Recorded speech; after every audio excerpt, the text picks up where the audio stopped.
Last year, we released an episode about sustainability, specifically about Project Kepler, an open-source data initiative meant to monitor power usage within data centers.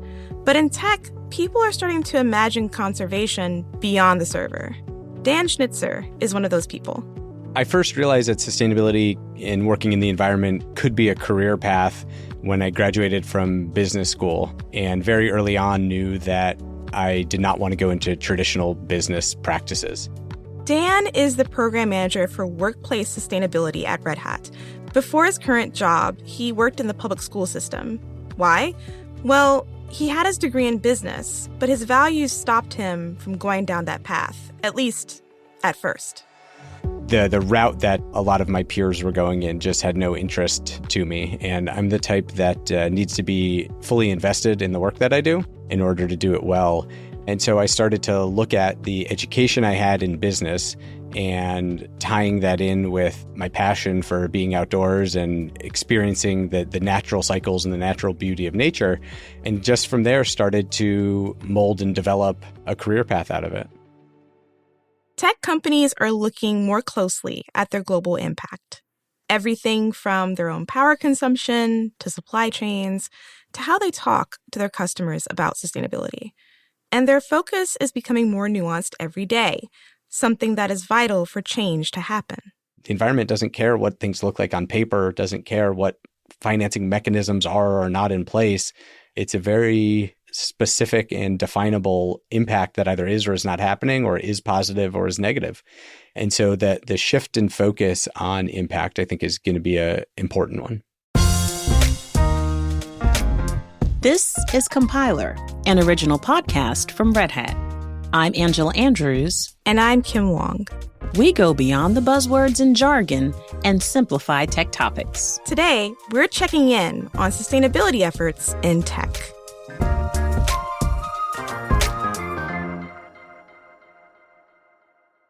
Angela, when I was a kid, I was a very avid reader. I would read everything from, newspapers to the encyclopedia. And one day I read an article about global warming.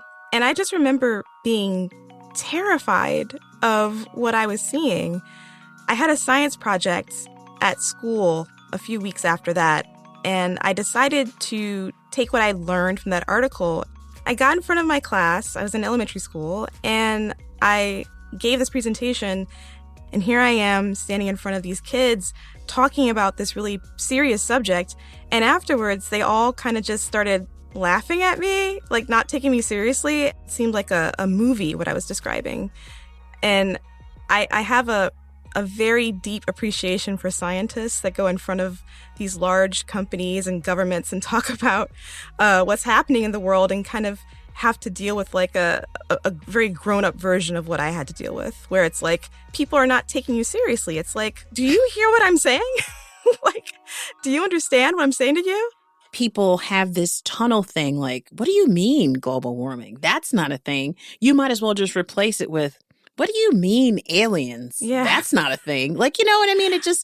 And I don't think a lot of us are thinking long term because some folks say, the weather's always changing. What do you mean by that? But like you said, there are scientists who are dedicating their lives to understanding the impact of everything we do and what it's doing to our planet. And I don't want to discount them. And I love the fact that you didn't discount them at a very young age and had the fortitude to stand up in front of your class and present. But I feel you on that. Yeah. It's not a thing. No, it's a thing. Right. And whenever you turn on the news now, it seems like there's a new report or it's something mainstream. Else. Yeah, it's mainstream. And maybe definitely the terminology has changed. Like, we don't say global warming anymore. We say sustainability, or we say climate change, or global climate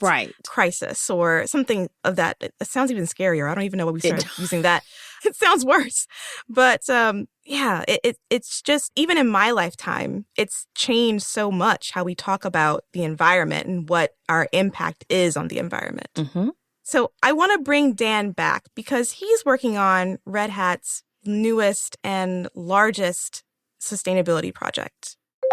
Red Hat has set out a visionary 2030 net operational zero ambition statement, which looks to take our operational emissions, so everything from our actual running of a company, like what it takes to run this large company, down to zero.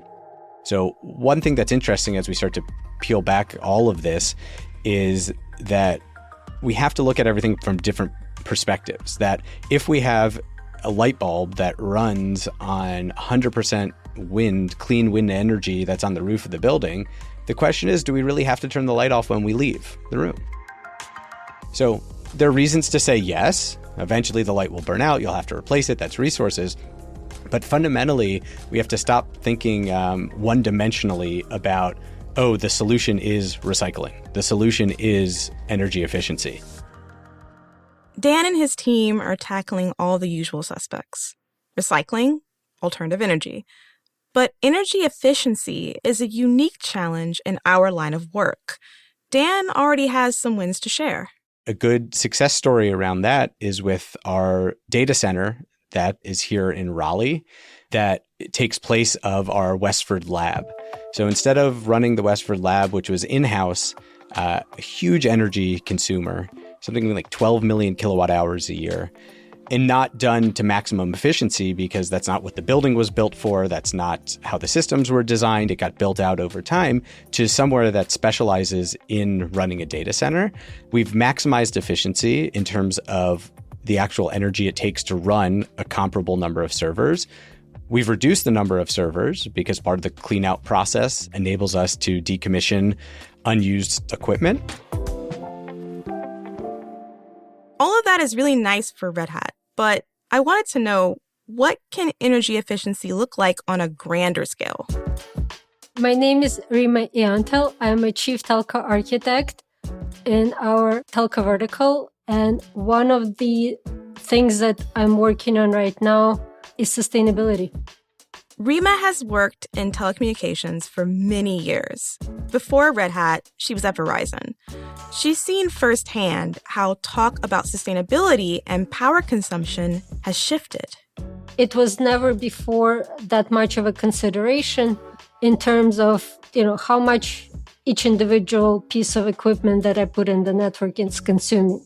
We did care about it, but only from the terms of, I have a central office or a data center where I'm deploying something and it has just so much power because that's how much my power company is supplying. Do I have enough power for it? And the solution before for not enough power was, okay, I'm paying the power company and they put in extra lines for me, right? So now it might be, okay, this piece of equipment is consuming this much power. Maybe I'm not going to put it in. Maybe I'm going to look at a competitor with a more efficient solution. It sounds similar to the work that Dan has done in the Westford lab.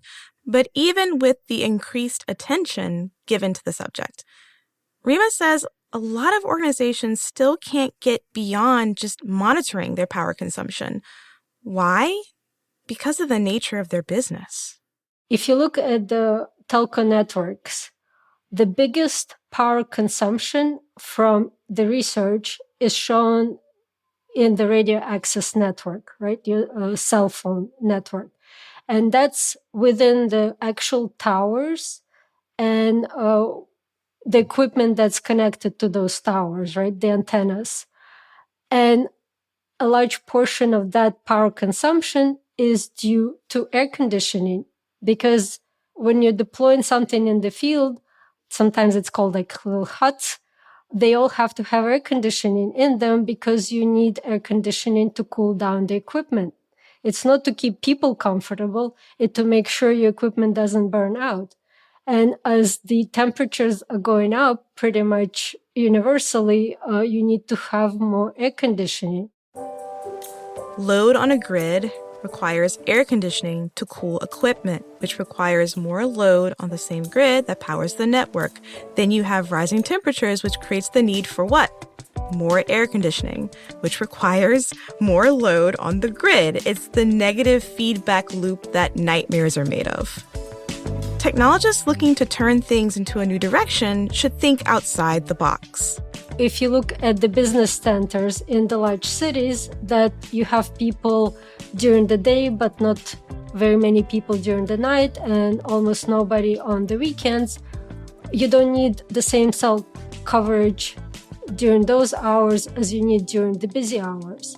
So if you scale down your network coverage for those hours, you can save tremendous amount of power. But for that, your network has to be able to automatically adjust itself, right? If all of a sudden something is actually happening in your business center because there's, I don't know, some parade going through it or a marathon running through it on the weekend, you don't want to leave all those people without service. So it has to be something that is a learning and can detect those bursts of activity, but at all the other time can scale it down. Sounds like data. Sounds like machine learning. It sure sounds does. like this new buzz that we're hearing.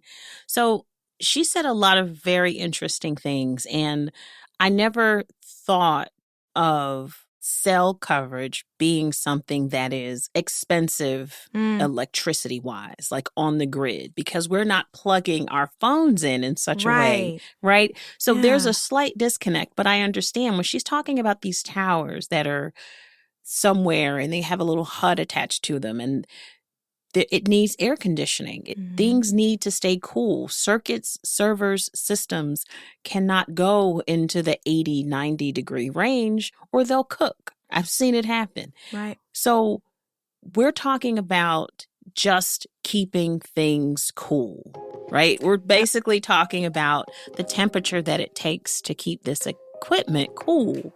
Right. Being able to scale a cell network is, I don't know if a lot of us think about that, right?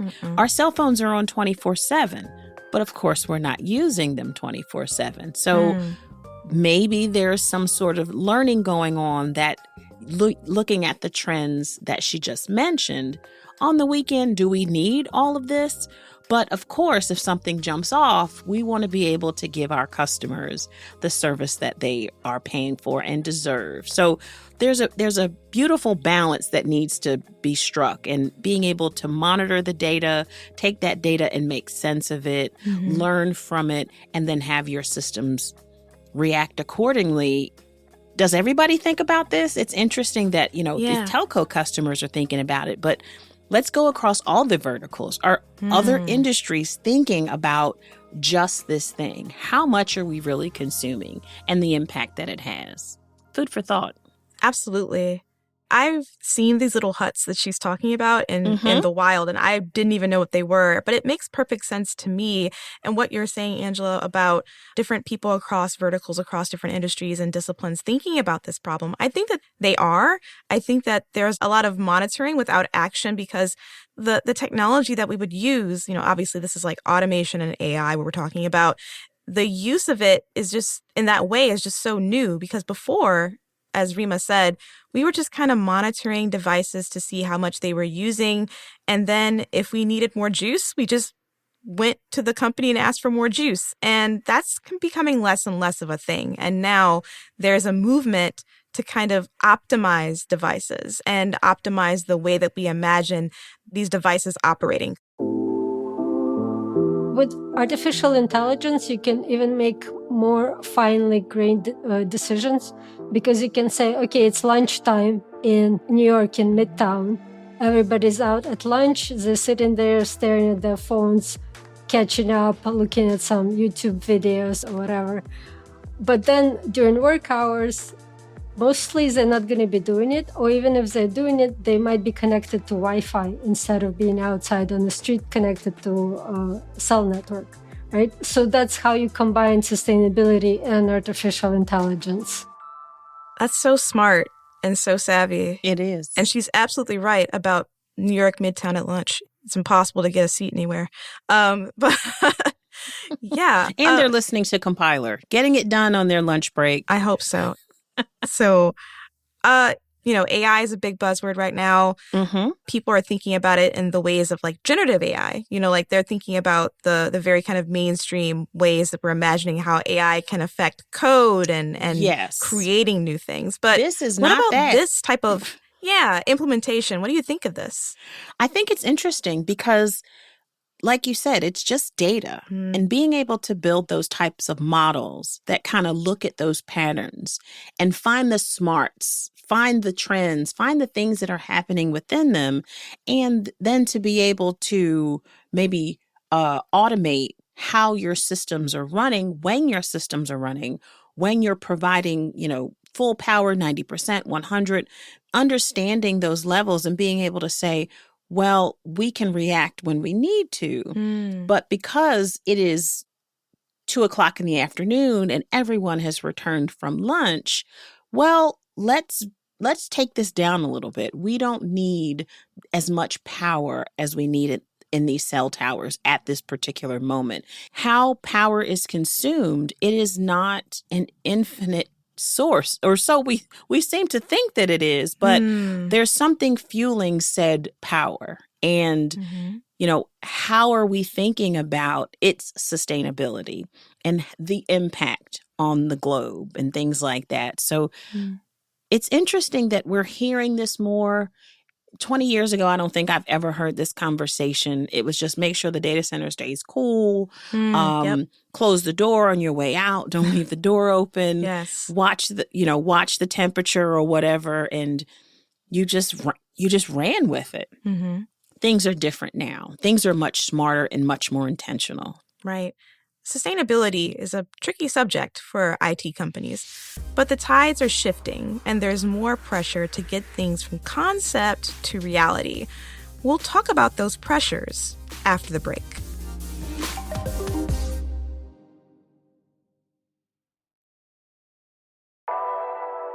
Let's get back to Dan. He says, back in 2022, Red Hat started tracking requests from customers about sustainability. They wanted to know what Red Hat was doing in that space. A year later, there were a lot of requests. We had over 110 independent requests for varying levels of information, from do you have a goal to 50 question surveys that got real deep into the very specifics of our waste streams or what our targets mean or how we're going to achieve them. And we are seeing that for some companies, this is just informational, just asking. Whether that they intend to go further in the future, we don't know. And others who are saying that this is mandatory. If you don't have a goal yet, you need to have it in the next 2 years. So we're seeing a whole variety of approaches, but it's signaling to us and to the market as a whole that everyone needs to get on board. And what's exciting for me to see, and this is the approach we take when we engage our supply chain, is there seems to be an increase in interest in impact and not just in the paperwork sustainability. Not just checking the box you have, you don't have, but what really is the impact that you're having. Red Hat is a software company. It's not something you think of when you're talking about carbon footprints, but Dan says the obligation is still there. Quite frankly, Red Hat has a pretty small footprint compared to our size because of the nature of our work. But that doesn't mean we're exempt from making a difference. It's the minorities that make up the majority. That obligation and the demands that come under those obligations, they can vary according to where companies operate. If you look at North America, we are aware of how important it is to be sustainability conscious, but there is no regulatory pressure in terms of the regulations are asking the companies now to report. Europe has a very different regulatory pressure on them to first be aware of what their sustainability footprint is, and that includes their power footprint. They understand that they need to monitor it very closely, and then they need to show improvement, say, year over year as they're reporting it. And then when you're looking at Asia, especially Japan, they have a different type of concern because they're literally running out of power. They have to start up some of the nuclear stations that they turned down previously because they don't have enough power. So all of these different types of consideration all add up to the companies becoming interested in sustainability, whether because they actually care or because they care about the bottom line. So yeah, the situation is not the same across the board. Depending on where you live, depending on where your company is located, your energy consumption and the concerns you have around it could be completely different. Obviously, legislation and things that are coming down from governmental organizations, those also have an impact. Legislation has had a huge impact in what companies are required to do, where environmental and ESG data has gone from kind of a nice to have footnote in an annual report to having to be auditable and submitted annually in certain countries and across certain regions, even if the legislation's not in place. And so they're trying to get ahead of it. And so they're trying to have more audit-ready data, a little less touchy-feely and a lot more quantitative. So they want teeth in these reports. They want data behind it. They want to see the needle moving. Mm-hmm. And if you're serious about making any change year over year and being able to chart your improvement, then you have to actually do something. There has to be some sort of change, especially if it comes from the government telling you this is what you need to do. It is definitely less of a, we just want this little sticker, to more, we need to be able to report back on our progress to see how we're doing. It's much more concrete now. Yeah. The most fascinating thing about this for me is this is a societal problem, and we are all kind of trying to approach it in our own ways, whether you're trying to be more mindful of your own individual consumption of energy, where that energy comes from, whether you're a company who's trying to understand like the vendors that you use in your supply chain and how those things impact the globe and what your carbon footprint is. And then you have kind of like even higher than that, these countries that have this concern. Like we're all kind of concerned about energy usage, and it's kind of an existential question of, do we as technologists, do we need to sacrifice in order to conserve what we have and conserve the globe and protect the environment? But we also have an obligation to customers, and you can't necessarily scale down operations or scale down services, especially when those services are vital, not just for people to kind of look on YouTube, but hospitals and emergency services, those also depend on the grid.